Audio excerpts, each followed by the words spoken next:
আসসালামু আলাইকুম।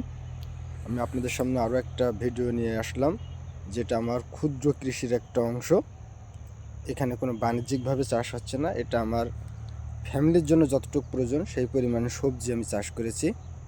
আপনারা দেখতে পারেন প্রত্যেকটা ফ্যামিলিতে যে পরিমাণে সবজি লাগে, আপনারা যদি অল্প অল্প করে চাষ করেন তাহলে আর আপনাকে বাজার থেকে কিনে খাওয়ার প্রয়োজন হবে না। তো আমাদের সবারই উচিত বাসায় অল্প অল্প করে জায়গা থাকলে অল্প অল্প করে বিভিন্ন ধরনের সবজি করা। এটা হচ্ছে আমার পালং শাক ক্ষেত।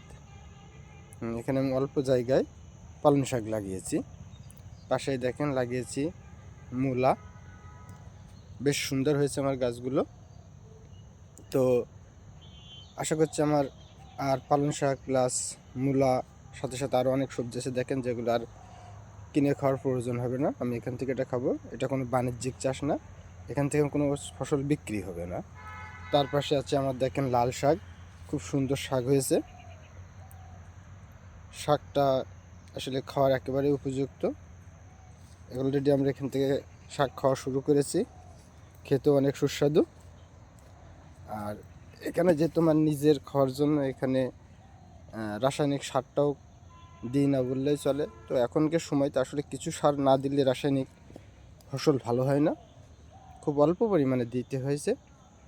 এর পাশে লাগাচ্ছি দেখেন আমি ওলকপির চারা ফেলেছি। ওলকপি এখানে ওলকপি হবে, যেটা গোলকপি।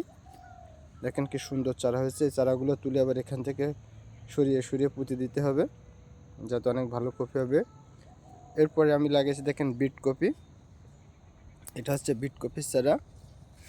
আমি আশা করছি সামনের শুক্রবার ওলকপি প্লাস বিট কপি দুটো চারা লাগিয়ে দেব।